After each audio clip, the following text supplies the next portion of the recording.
The Marixi observation vessel hovered silently above Earth's orbit, its advanced cloaking systems rendering it invisible to human detection technology. On the ship's main deck, senior observer Kazak studied the holographic display of Earth's northern polar region with growing curiosity. Another primitive world, Kazak noted to his assistant, his four eyes blinking in sequence as he zoomed in on movement detected across the vast white landscape. But this one shows unusual activity patterns. The assistant, a junior scientist, named Thrail, adjusted the sensors to enhance the image. Those appear to be vessels moving across the frozen surface. Icebreakers, perhaps. Indeed, Kazak agreed, though their movement patterns are unusual for navigational purposes. From their hidden vantage point, the aliens watched as 20 metallic objects crawled across the Arctic ice.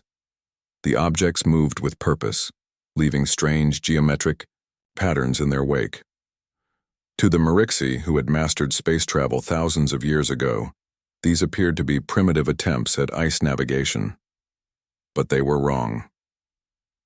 5,000 kilometers below, Commander Susan Miller stood in the control room of the North Polar Research Station, a mug of hot coffee warming her hands. Through the reinforced windows, she watched the fleet of vehicles moving methodically across the frozen landscape. "How are the calibration patterns coming along?" she asked, turning to the man hunched over a bank of monitors. Jack Bennett, the lead engineer for Operation Avalanche, didn't look up from his screens. His fingers danced across the control panel as data streamed in from the ice crawlers. "Perfect, Commander. All 20 units are functioning within optimal parameters. The heat signatures are exactly what we need them to be." Susan nodded, satisfied. "And our friends up there, are they watching?" This time Jack did look up, a small smile playing on his lips. "Oh, they're watching all right. Our satellites picked up their observation vessel 3 days ago. They think they're invisible to us." Susan took a sip of her coffee, hiding her own smile. 7 years of planning was finally coming to fruition.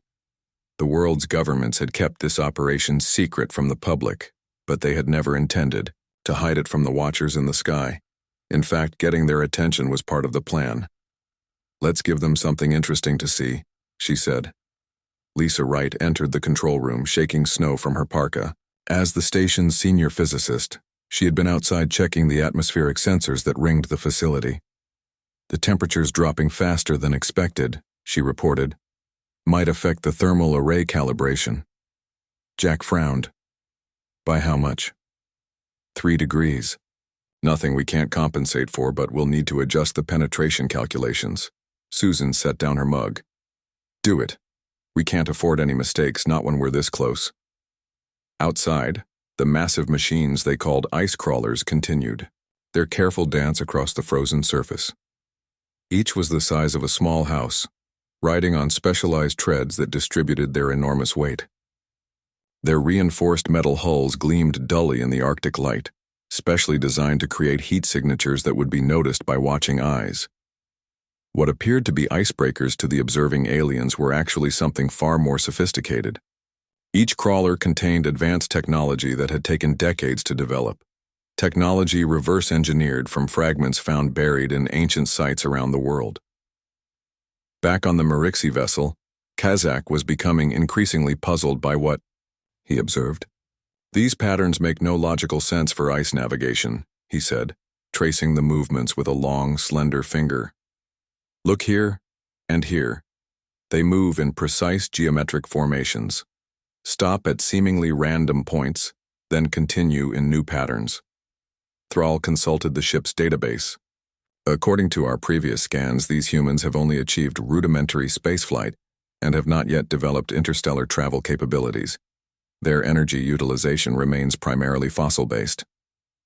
Yet these patterns..." Kazak's voice trailed off. Something about the movements bothered him. They were too precise, too deliberate. "Prepare a reconnaissance pod. I want closer observations." In the research station's private quarters, Susan reviewed the final authorization from Central Command. The message was brief. "Operation Avalanche is go, extraction phase authorized." She took a deep breath. After years of preparation, the moment had arrived. Humanity had kept this secret for generations, passing down the knowledge through a select few. What lay beneath the ice would change everything, not just for Earth, but for the entire galaxy. Susan pressed the intercom button. All personnel to stations.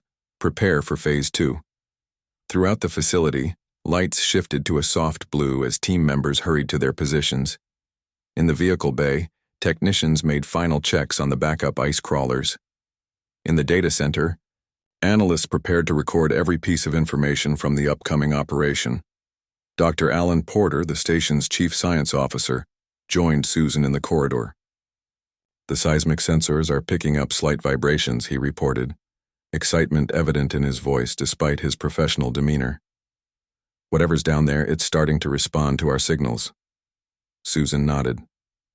Right on schedule. Are your teams ready for what we might find? Alan's expression was solemn. As ready as anyone can be. We've studied the fragments for decades, but a complete structure. That's something else entirely. Outside, the ice crawlers had completed their patterns and now formed a perfect circle 2 kilometers in diameter. From above, it might have looked like a strange ritual, machines arranged precisely on the barren ice.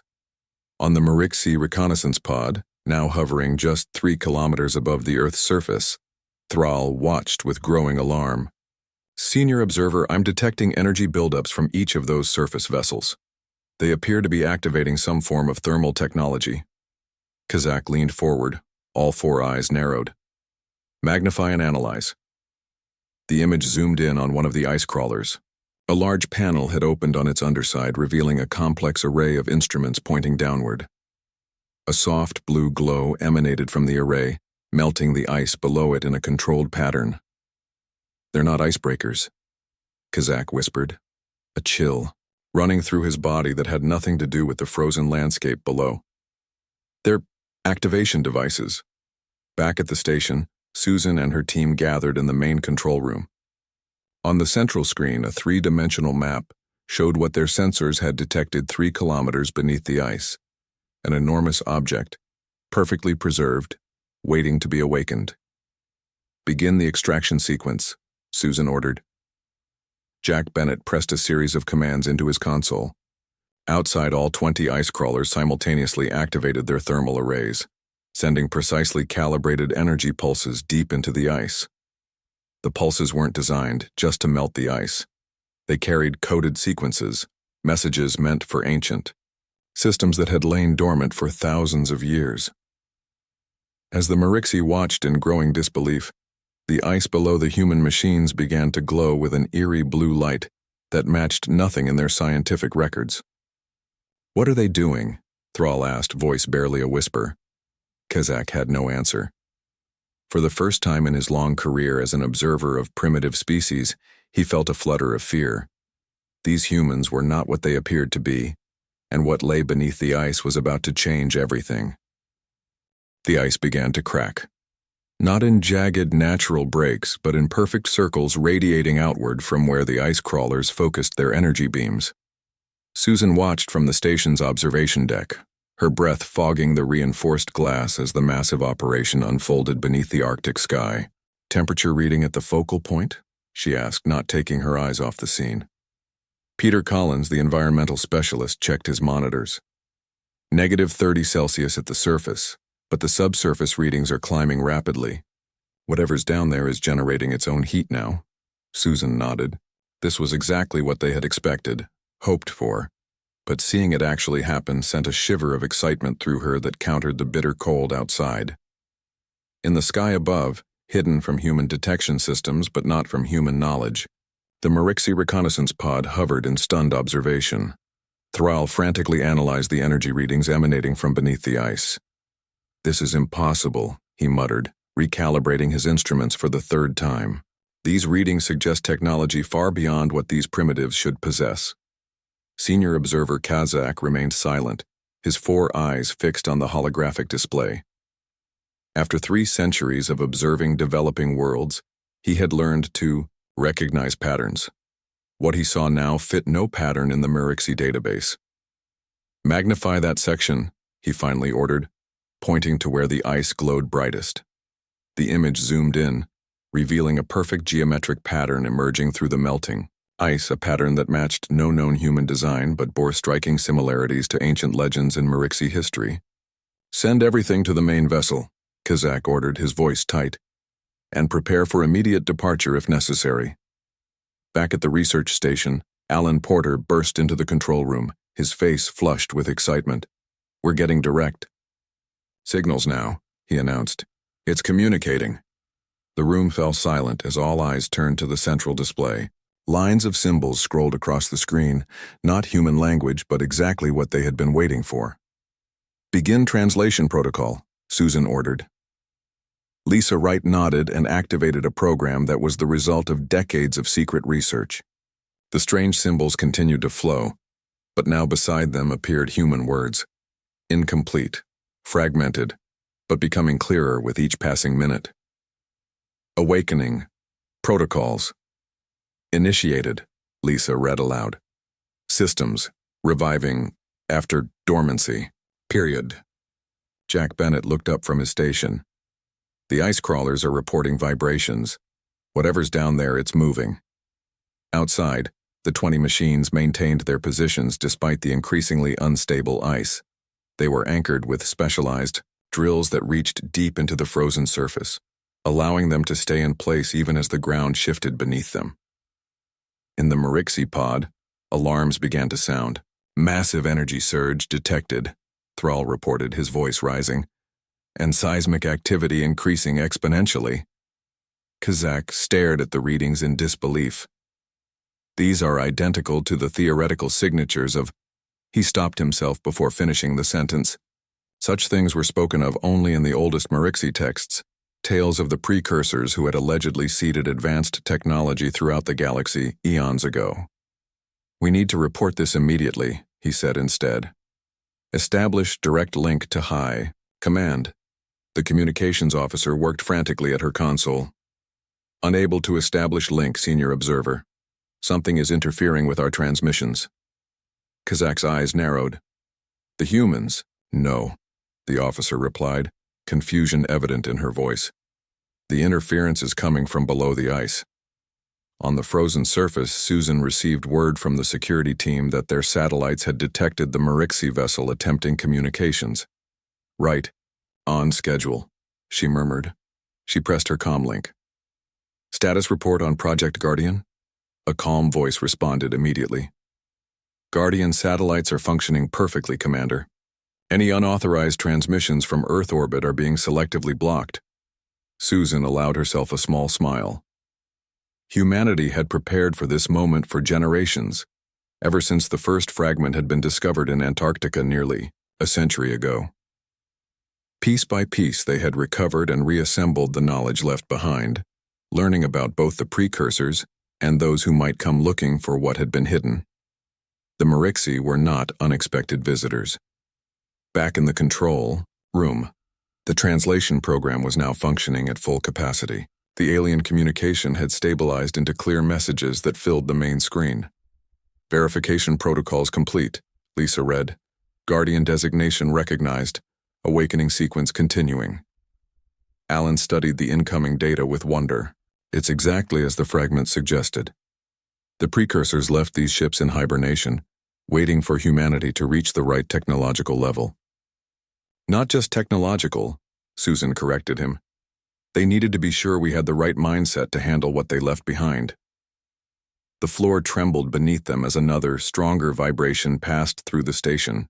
Warning lights flashed as systems automatically compensated for the movement. "Structural integrity at 87%, announced the station's AI. "Recommend evacuation protocols for non-essential personnel." Susan nodded to her second-in-command, who began organizing the evacuation. They had prepared for this possibility. The awakening of something so ancient and powerful would not be a gentle process. From their vantage point, the Marixi watched in growing alarm as the ice split open in an expanding circular pattern.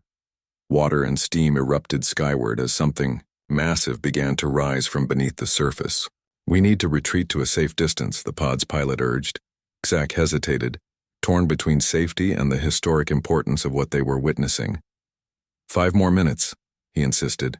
Record everything. The first glimpse of what lay beneath the ice came as a brilliant flash of blue-white light that temporarily blinded even the advanced sensors of the Marixi pod. When the visual feed cleared, Kazak gasped. Rising through the shattered ice was a vessel of unmistakable design. Sleek, crystalline structures blended with metal alloys that should not exist on a world at Earth's development stage. More importantly, the design bore the unmistakable hallmarks of precursor architecture. "It cannot be," Thrall whispered. "The precursors chose these humans?" In the research station, now vibrating continuously as the ancient ship rose from its icy tomb, Susan gave the order they had trained years for. "Begin approach sequence. First contact team to your positions." Mary Johnson, the project's xenolinguist, checked her specialized communication device one last time. Years of studying the fragments had prepared her for this moment, yet her hands shook slightly with anticipation. "We're ready," she confirmed. As the massive ship broke through the final layer of ice, its outer hull glistening with water that froze almost instantly in the Arctic air, Susan felt a moment of profound connection to all those who had worked, in secret for generations, to reach this moment. The ship, nearly 2 kilometers in diameter, hovered above the broken ice, utterly silent despite its enormous size. No rockets, no visible propulsion system, yet it defied gravity with ease. And then, exactly as the recovered techs had predicted, a section of the hull began to transform, molecules rearranging to create an opening. An invitation. The opening in the massive ship widened until it formed a perfect archway, tall enough for humans to enter. No ramp extended, no further invitation was offered beyond the silent doorway hovering 20 meters above the broken ice. Susan's team had prepared for this. At her signal, 2 of the ice crawlers moved forward, positioning themselves directly beneath the opening. Their top sections transformed, panels sliding away to reveal enclosed lift platforms. "First contact team, move." "Out," Susan ordered through her comlink. Mary Johnson zipped her specialized thermal suit closed and checked her equipment one final time. Besides her linguistic tools, she carried nothing that could be perceived as a weapon. The team of 5 had been carefully selected: a linguist, a biologist, a physicist, an engineer, and a diplomat. "Remember," Susan said as the team assembled, "by the lifts, we follow the protocols exactly as outlined in the fragments. No deviation." Mary nodded. They had rehearsed this moment thousands of times.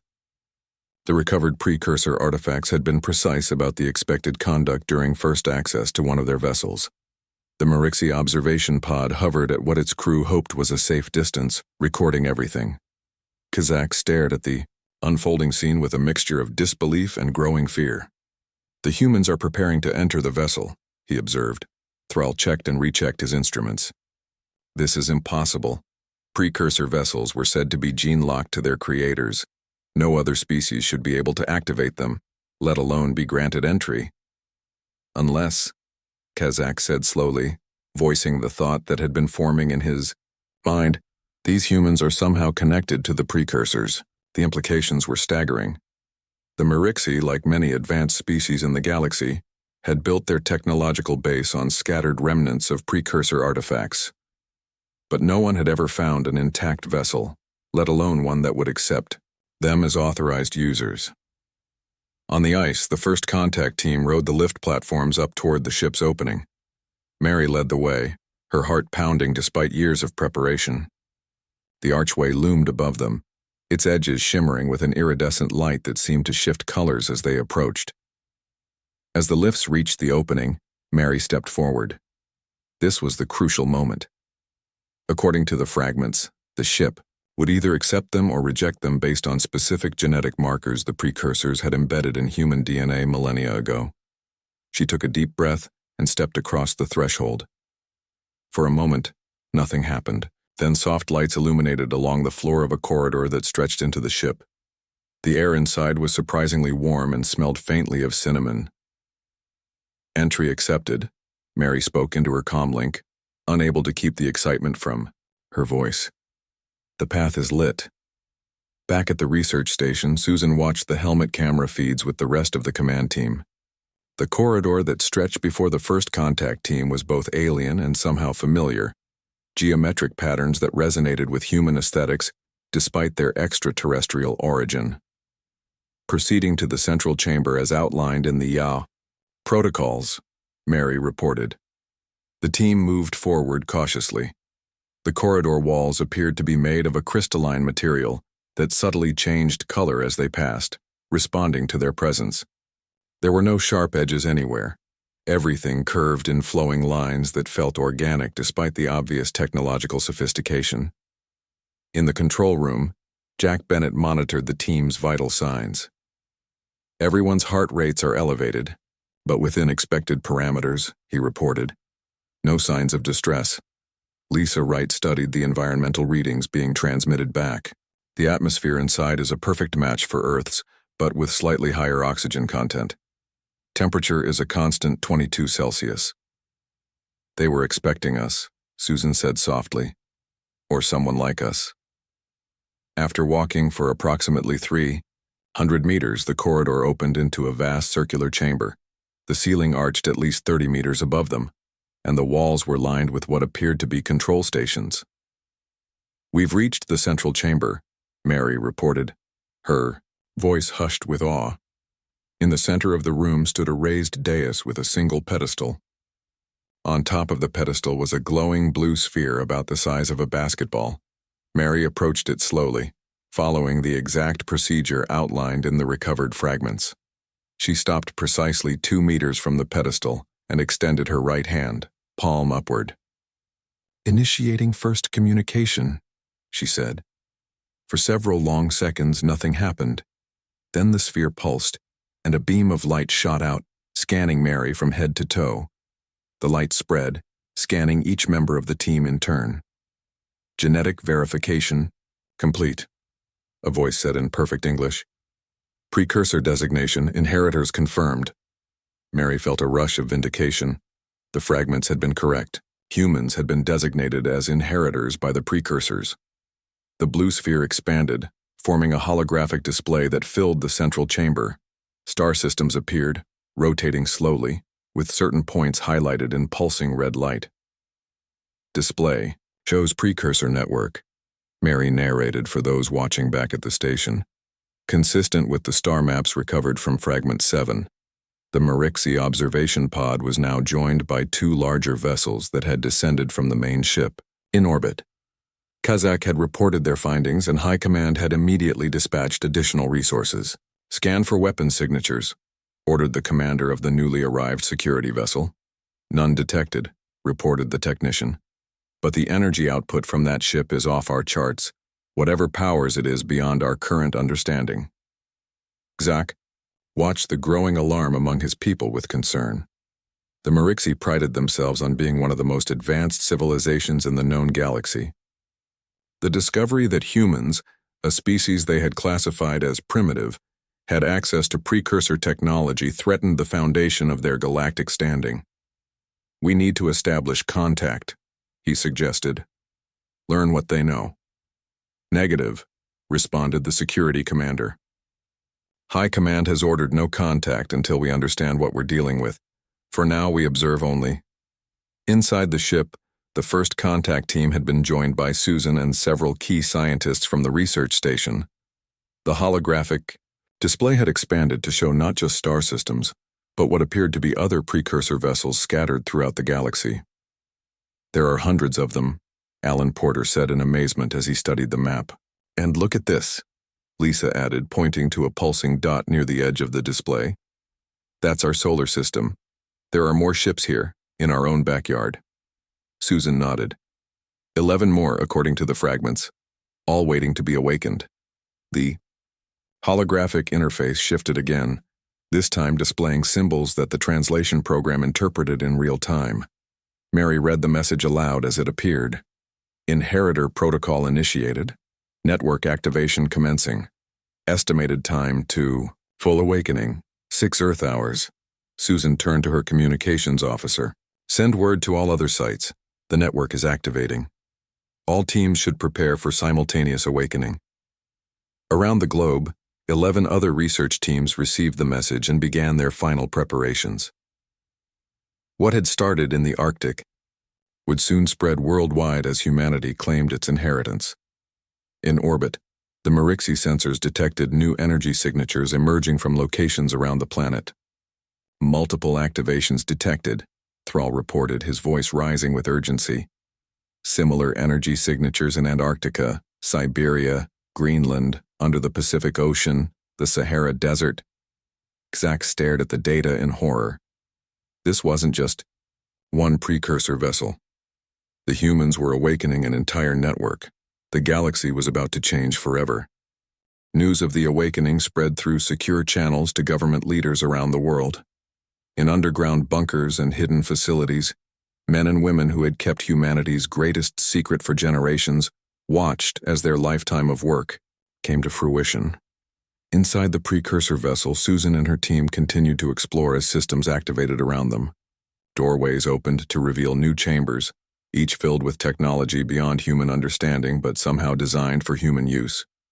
This chamber appears to be some kind of medical facility, reported Dr. Kevin Hall, the team's biologist, as he examined a room filled with pod-like structures. The symbols match those from Fragment 12. Susan nodded. The fragments had only hinted at the medical technology of the precursors. If their theories were correct, these pods could heal injuries and cure diseases that were still fatal to humans. In another section of the ship, Jack Bennett and a team of engineers studied what appeared to be the vessel's propulsion system. Unlike anything developed on Earth, it seemed to bend the laws of physics as humans understood them. It's not just faster than light travel, Jack explained as he sent data back to the research station.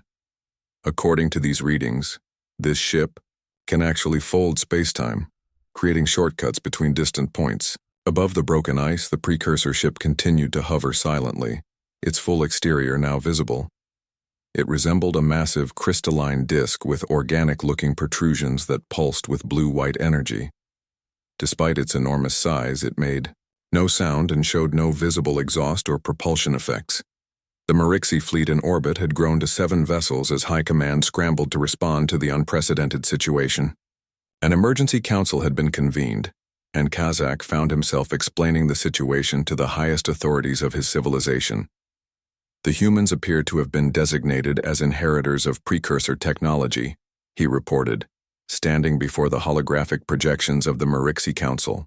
They are accessing systems that should be impossible for a species at their development stage. The head counselor, a female Marixi with elaborately marked facial ridges denoting her high status, leaned forward. Are you suggesting the precursors chose these primitives over more advanced species? Kazak hesitated. The evidence suggests that the precursors had some specific interest in humanity. The vessels are responding to human genetic markers. Another counselor spoke up. This information must not spread. If other species learn that humans have access to precursor technology, it could destabilize the entire galactic community. With respect, Kazak replied, it may be too late for containment. The energy signatures from the awakening vessels are detectable across several light years. Other observation posts will have noticed. The council fell silent, contemplating the implications. For millennia, the Marixi had considered themselves among the rightful inheritors of the galaxy, building their civilization on scattered pieces of precursor technology. The thought that humans, beings they had classified as barely spacefaring, might leapfrog centuries of development was alarming. We must establish direct contact, the head counselor finally decided. Learn what they know, and if possible, negotiate access to this technology. Back on Earth, Susan received word that the other sites had reported successful activation sequences. From the frozen wastes of Antarctica to the depths of the Mariana Trench, precursor vessels were awakening after thousands of years of hibernation. The network is at 60% power, Mary reported, studying the holographic display in the central chamber. When it reaches 100%, the vessels will establish direct communication with each other. Alan Porter looked up from his data tablet, and the fragments suggest that once they're connected, they'll reveal the location of the precursor homeworld. Susan nodded. This had always been the ultimate goal, finding the civilization that had somehow chosen humanity as its successor. The fragments had hinted at a distant world where the precursors still existed in some form, waiting for their chosen inheritors to prove themselves worthy. Lisa Wright approached Susan with an urgent expression. "Our satellites have detected movement in orbit. The Marixi are repositioning their vessels." Susan wasn't surprised. They were bound to react eventually. How many ships? 7 confirmed, possibly more behind the moon. They're establishing a blockade pattern. In the skies above the Arctic, visible now to human observation posts, the Marixi vessels had abandoned their cloaking technology. Their ships, sleek, blade-shaped craft with distinctive purple energy signatures, moved into positions surrounding the Earth.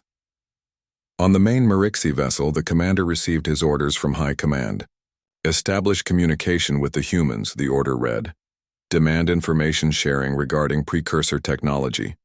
If refused, prepare containment protocols." The commander understood the euphemism.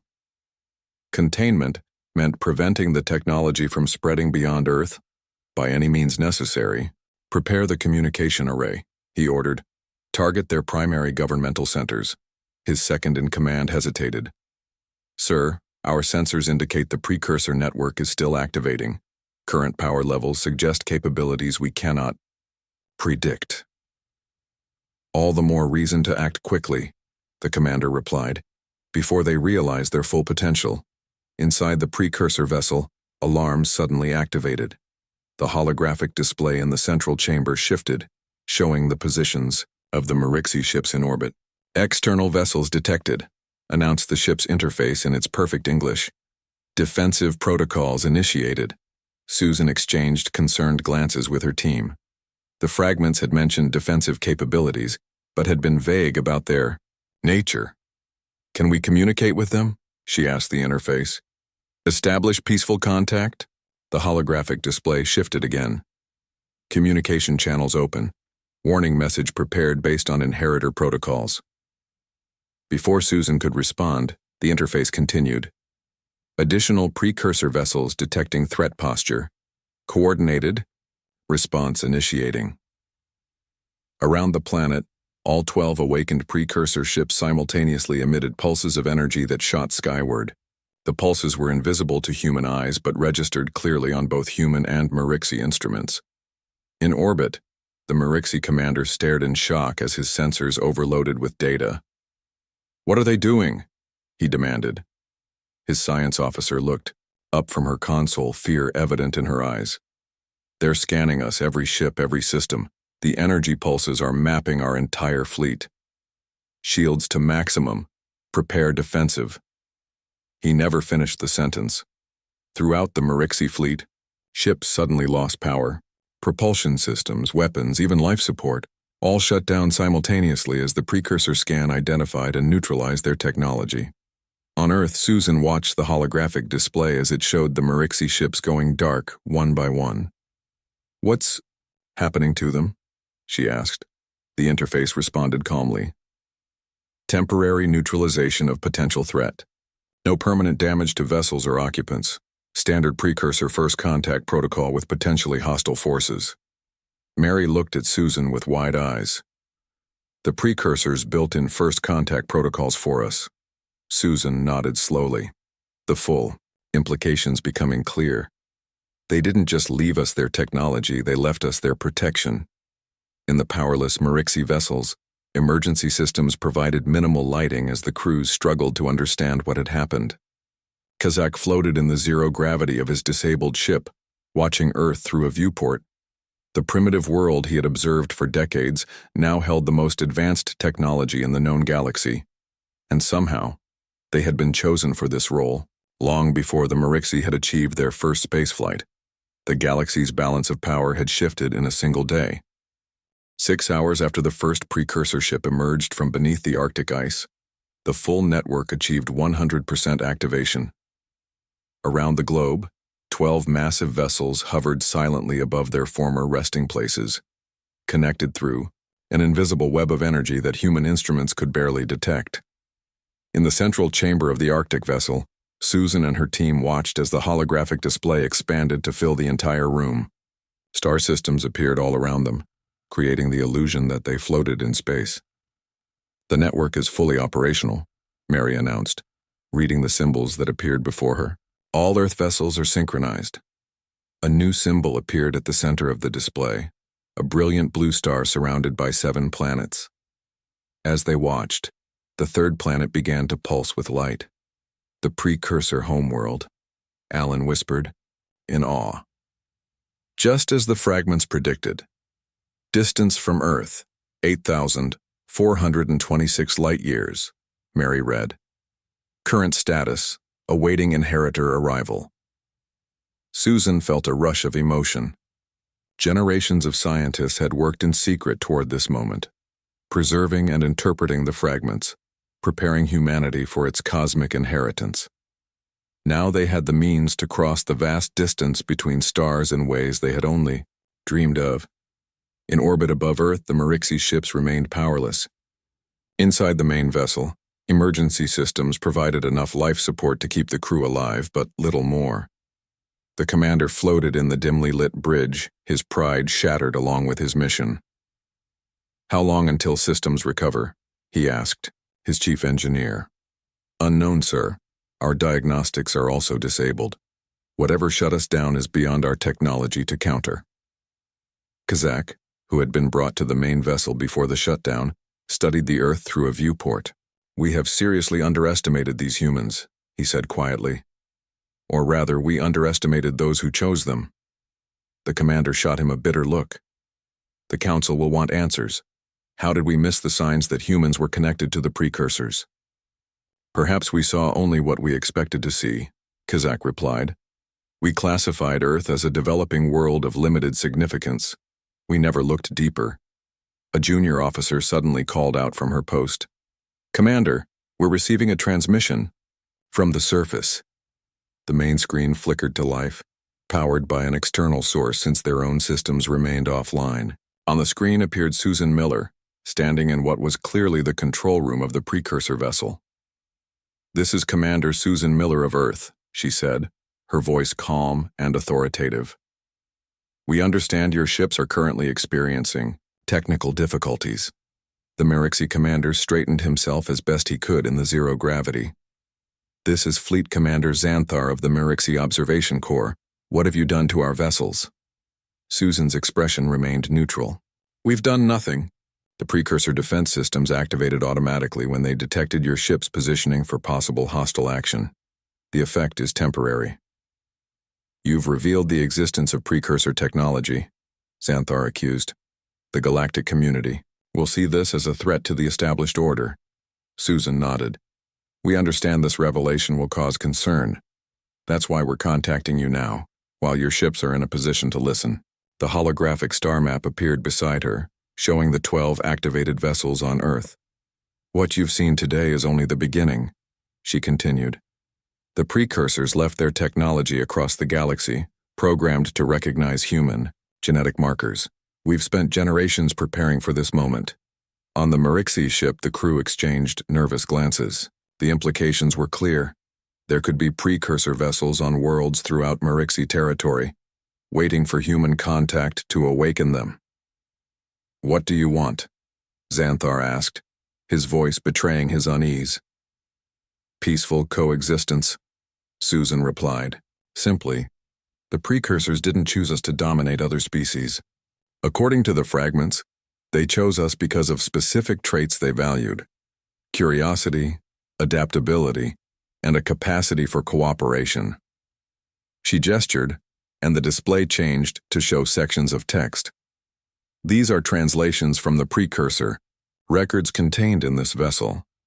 They speak of a galactic community where knowledge and resources are shared.